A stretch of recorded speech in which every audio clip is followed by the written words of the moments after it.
আমি নিজেও গিয়েছিলাম আমার পরিবারের সাথে সেই স্কুলের সামনে, ডাউ হিলে। বেশ মায়াবী, গা ছমছমে লেগেছিল কিন্তু।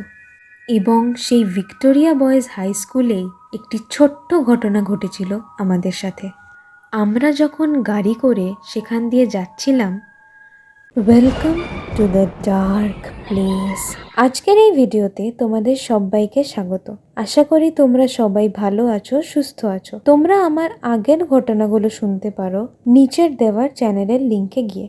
ঘটনাটি পুরোটা শুনবে এবং কেউ যদি এর আগের অংশটি না শুনে থাকো তাহলে ডেসক্রিপশনে দেওয়া আগের পর্বের লিংকে গিয়ে দেখে নাও, তবে তোমাদের বুঝতে সুবিধা হবে। ভালো লাগলে লাইক করবে, আর এরকম আরও সত্যি ভূতের ঘটনা শুনতে হলে সাবস্ক্রাইব করে আমার পাশে থাকবে। আগের পর্বতে যত অবধি শুনিয়েছিলাম তারপর থেকেই এই পর্বে শুরু করছি। চলো তাহলে শুরু করা যাক। ছেলেটি তখন সেই চাপা উত্তেজনা নিয়ে বলল, আমি আগে আগে হাঁটছিলাম জঙ্গলের ভিতর দিয়ে। যত দূর চোখ যায় তত দূর দেখছিলাম, কিছু খোঁজার চেষ্টা করছিলাম কোথাও কিছু অস্বাভাবিক হচ্ছে কিনা। তখন হঠাৎই আমার মনে হলো দূরে এক গাছের আড়ালে যেন কিছু ঘাপটি মেরে বসে আছে, আর এক সেন দৃষ্টিতে আমার দিকেই তাকিয়ে, যেন এক্ষুনি দৌড়ে এসে ঝাঁপিয়ে পড়বে শিকার করার জন্য। তবে কোনো পশু নয় এটা তো নিশ্চিত। তবু আমি ভয়ে না পেয়ে তোদের কিছু না বলে এগিয়ে গিয়ে মোবাইলটা ওদিকে ঘোরাতেই যেন এক হালকা ধূসর রঙের কোনো ছায়ামূর্তি সরে গেল সেই গভীর জঙ্গলের আড়ালে। তবে এটা সত্যি কি দেখলাম আমি, আমার নিজের চোখকেই বিশ্বাস হচ্ছে না জানিস। ওরা এতক্ষণ হাঁ করে এক মনে শুনছিল ওর কথা। এবার যেন সত্যি ওদের শিরদাঁড়া দিয়ে এক শিহরণ খেলে গেল। আর বেশি দেরি না করে বেরিয়ে গেল সেখান থেকে গাড়ি নিয়ে, এবং ওদের আগে থেকেই বুক করা হোটেলে গিয়ে উঠল। সেখানে গিয়ে ফ্রেশ হয়ে খাওয়া দাওয়া করে একটু বিশ্রাম নিয়ে হোটেলের বাইরেটা এসে ওরা পাঁচজনেই ঘটনাটার কথাই আলোচনা করছিল। তখন প্রায় 6:45 বাজছে। গরম গরম চা নিয়ে আসলো একজন স্টাফ, এবং তার সাথেই হোটেলের ম্যানেজারও এলো তাদেরকে দেখে, তাদের সেই কথাবার্তা শুনে। তারপর গরম গরম চা আর পকোড়া খেতে খেতে চলল দারুণ গল্প আড্ডা। ওরা সকালের সেই ঘটনা শোনালো ম্যানেজারকে।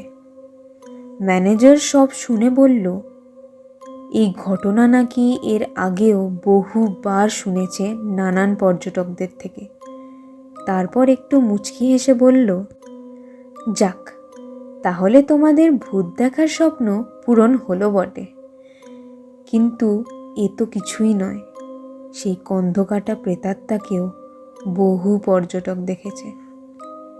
আবার অনেকেই সত্যি সত্যি বেশ ঘায়েলও হয়েছে, উভয় মানসিক ও শারীরিকভাবে। আবার অনেকেই এসবের কারণে আত্মহত্যা পর্যন্ত করেছে। আমাদের এখানকার বাসিন্দারা সন্ধে হলে আর সেই দিকে যায় না তার ভয়। সেই সাদা ছায়ামূর্তি বা সেই অশরীরী এক দৃষ্টি, এরকমই নানান মানুষের সাথে নানান অলৌকিক ঘটনা ঘটে সেই ডেথ রোডে। আমি নিজেও একবার বেশ ভয় পেয়েছিলাম আমাদের এখানকার ভিক্টোরিয়া বয়েজ হাই স্কুলের সামনে। এটা শুনে তো ওরা খুব উত্তেজিত হয়ে পুরো ঘটনাটা শুনতে চাইল, এবং ঠিক করলো পরের দিনেই সেই স্কুলের সামনে যাবে। দেখো, সত্যি বলতে আমি একদমই এইসব আত্মা বা ভূতে বিশ্বাসী নই। আমার অত ভয়ও লাগে না, কিন্তু সেই ঘটনা আমাকে যে একটু হলেও ভয় পাইয়েছে তা আমি অস্বীকার করি না।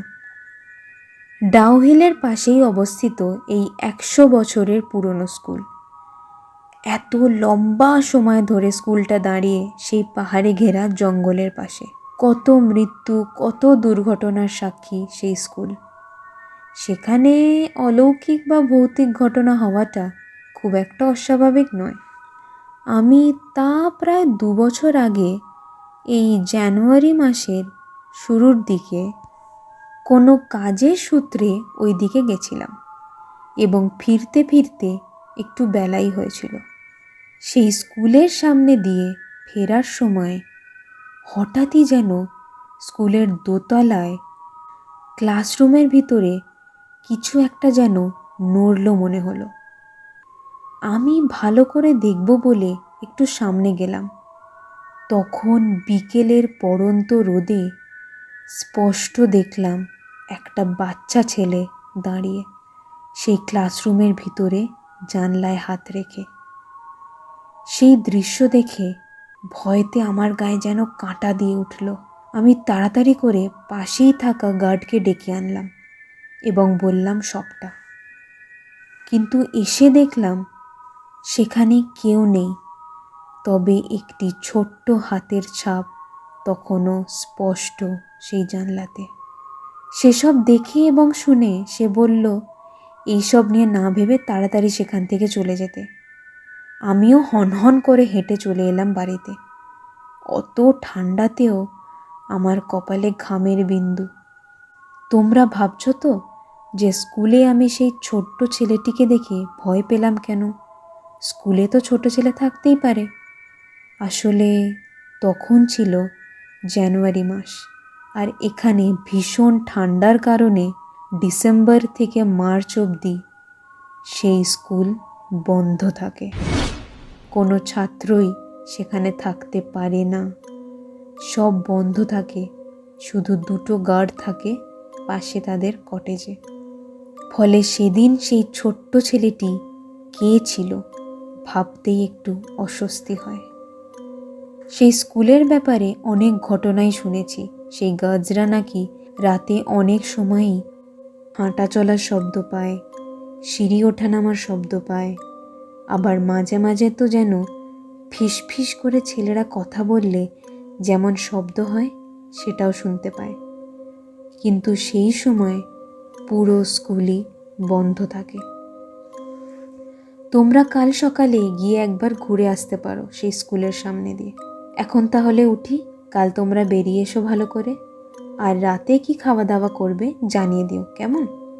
এই বলে ম্যানেজার উঠে চলে গেল এবং এরাও গল্প আড্ডা করে যে যার ঘরে চলে গেল। পরের দিন সেই 100 বছর পুরনো স্কুল দেখতে গেল। অত বড় স্কুল বন্ধ থাকলে নিস্তব্ধ হয়ে যেন খাঁ খাঁ করে জায়গাটা। এরকম আরও ঘটনাই ঘটে সেই ডাউ হিলে, ডেথ রোডে আর সেই ভিক্টোরিয়া বয়েজ হাই স্কুলে। এইসব ভৌতিক বা অলৌকিক ঘটনার পিছনে অনেক গল্পই শোনা যায়। যেমন এক ব্রিটিশ অফিসার সেই দার্জিলিংয়ে কর্মরত ছিল, যাকে 1857 বা 1857 সালে সেপয় মিউটিনির সময় মেরে দেওয়া হয়। বলা হয় অনেকেই দেখে জঙ্গলের ভিতরে ঘোড়ার উপর কন্ধকাটা এক ব্রিটিশের। আবার অনেকেই বলে সেই যে কন্ধকাটা ছেলের ছায়ামূর্তি দেখা যায় সেটা নাকি এই ব্রিটিশ অফিসারেরই অতৃপ্ত আত্মা, যা আজও মুক্তি পায়নি এবং ঘুরে বেড়ায় সেই পাহাড়ের আনাচে কানাচে, জঙ্গলের গভীরে। এবং সেখানে ঘটা এত দুর্ঘটনার কারণেই হয়তো সেখানে এত ভুতুড়ে ঘটনা ঘটে, সেই অতৃপ্ত আত্মাদের কারণেই। আমি নিজেও গিয়েছিলাম আমার পরিবারের সাথে সেই স্কুলের সামনে ডাউ হিলে। বেশ মায়াবী, গা ছমছমে লেগেছিল কিন্তু।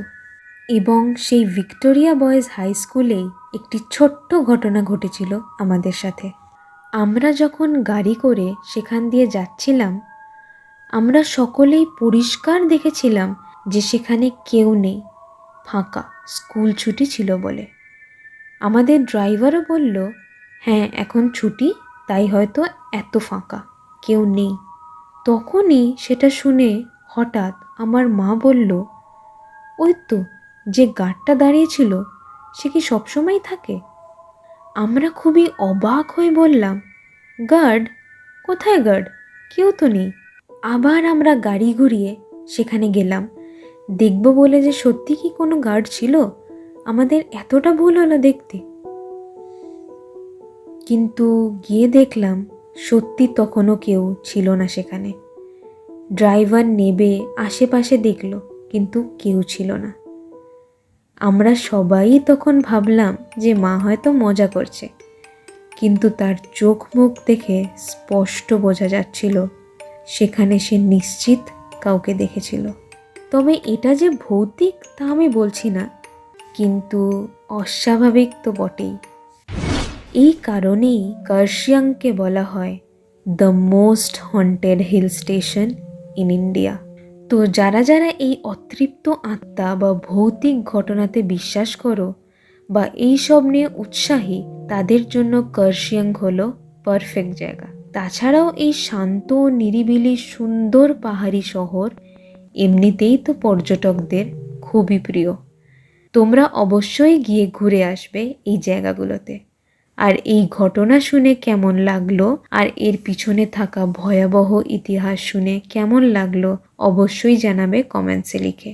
এবং তোমাদের এরকম কোনো ভৌতিক বা অলৌকিক ঘটনা থাকলে জানাবে কমেন্টসে লিখে, বা নিচের ডেসক্রিপশনে দেওয়া মেল আইডি বা ফেসবুকেও লিখে পাঠাতে পারো।